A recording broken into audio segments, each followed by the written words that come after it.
Hey guys, and welcome to another edition of Burton Borders. And as the Wesley Fofana deal drags on, are Chelsea looking at an alternative centre back?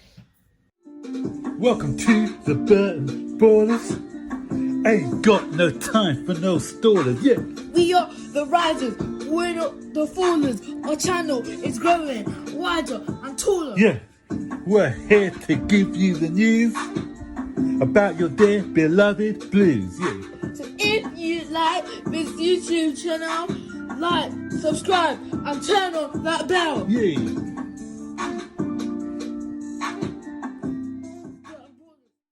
So, news coming out of Sky Germany is that Bayer Leverkusen defender Edson Tapsoba is somebody who's Chelsea are looking at as an alternative to Wesley Fofana, as Chelsea are growing frustrated at their pursuit of Wesley Fofana, with Leicester not budging on their valuation of £80 million for him. So who is this guy Edson Tapsoba? I'm going to be looking at him and I'm going to be saying, should Chelsea have gone for an alternative earlier, or should they have waited for their number one target? So let's get into it. So Edmund Tapsoba, he is 23 years old and he plays in the Bundesliga for Bayer Leverkusen. Yeah, so Bayer Leverkusen are a team that we've done business with in the past, because if you remember, Kai Havertz came from there, and Callum Hudson-Odoi is about to go there on loan. So yeah, we know them quite well. So that's a good thing. So hopefully negotiations wouldn't be too difficult with them. And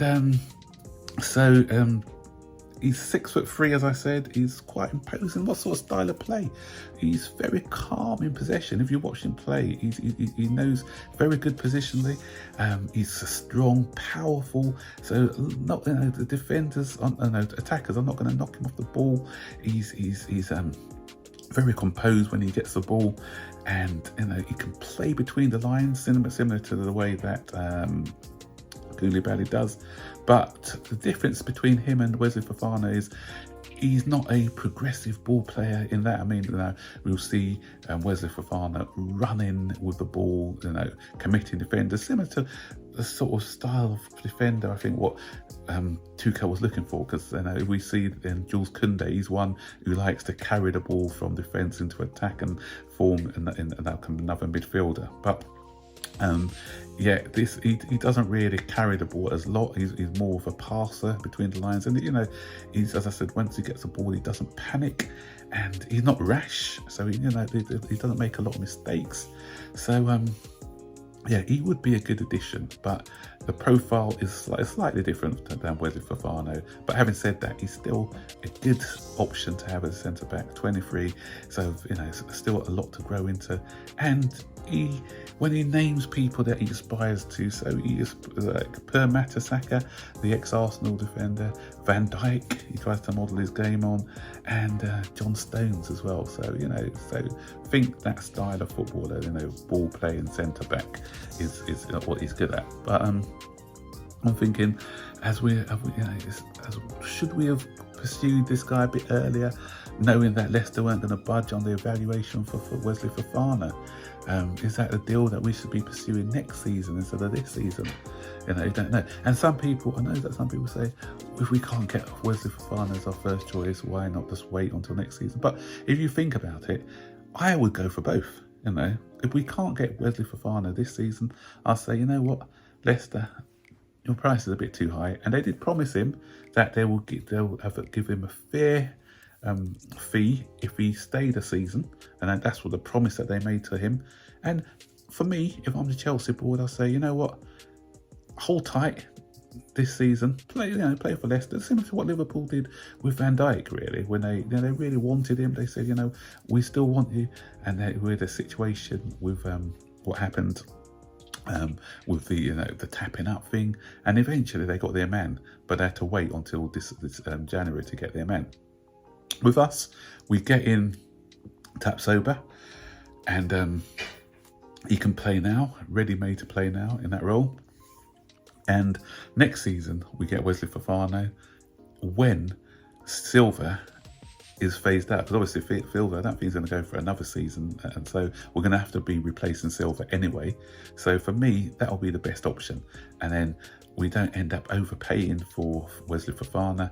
We get our man eventually. Could be January, even January, or next season. We get our man, and we have to get him for what, 60 million, because they did make a promise that they'll give him a fair deal, and 80 million for me is not a fair deal. So he stays a season, work with Leicester, and that way as well we can gauge how well he's come back after that leg break, because I don't want to be spending 80 million on a player who's had a bad leg break and you've invested a lot, and I don't want another Lukaku situation on our hands. So not to say that he's not, because it was a clean leg break, so I think he is going to come back strong. But as I said, with these big injuries, you just never know. So for me, and we need to keep that dialogue going, because we don't want a case situation of we've done all the groundwork and then Manchester City or somebody comes in and buys him. We've seen that in past, with Haaland, for instance, where we kind of tried to get him, then all of a sudden Manchester City, bang, they're in. So if we don't get Wesley Fofana, we've got to keep that dialogue going and say, look, you are our main target for the season after, and we're going to be getting you. And so that's the way I'll play it. How would you do it if you were the Chelsea the Chelsea management? Would you do it like that, or would you just go all in for him, pay what it takes, and forget about Tapsoba? Stick your comments in the section below. As I mentioned before earlier with the Leverkusen, I touched on it. Callum Hudson-Odoi is on his way to there. And 20 clubs were interested in Callum Hudson-Odoi, but yet we're sending him out on loan for a season. I know a lot of fans are saying, why are we trying to spend money on Anthony Gordon and letting this guy go out on loan? I take a different stance to it. I just think this guy needs regular football, because he's been very unfortunate with injuries. And I think if he gets a regular run of games in the team, then I think he can come back to Chelsea stronger. Because the fact that the club are just loaning him out means Callum Hudson-Odoi wants it to work at Chelsea, because he's not demanding a permanent move, and B, the club has still got a lot of faith in him, but they just feel that at this point of his career he just needs regular first team football to develop. But that begs the question of, if that's the case, why didn't they send him out on loan to Dortmund last season when they wanted him? So we've kind of wasted a year of his career by not giving him to Dortmund last season when they wanted him, because he was sitting on the bench. He wasn't progressing with us last season. I know he had a few injuries towards the end of the season, so he didn't play the back end of the season. And he did, saying that, he did play a few games, but I think his time would have been better spent had he been on loan to Dortmund. But Leverkusen are a team who do develop young players, so I think that's a good move for him.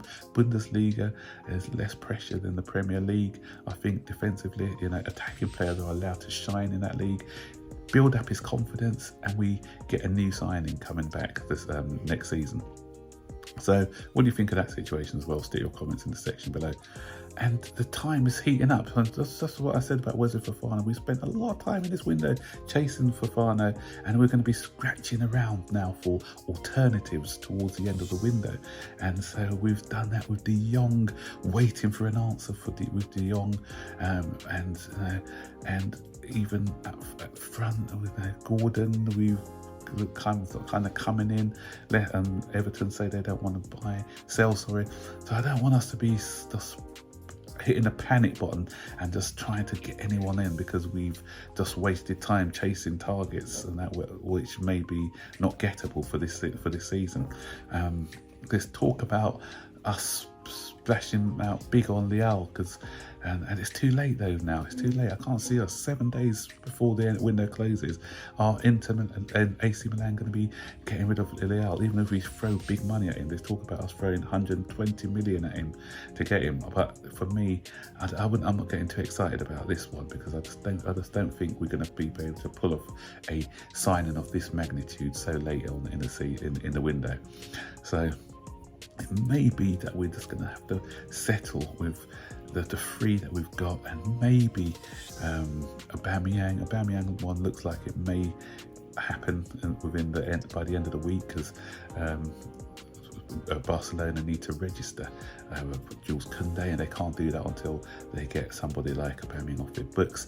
And so it may be that one, and we'll see what happens with the Tapsoba one, whether we do switch to Tapsoba instead of pursuing the Fofana deal. So that's the news. So let me know what your thoughts are in the comment section below. Don't forget, guys, to like, subscribe, turn on post notifications to be notified every time I make a new video. Take care, bye bye.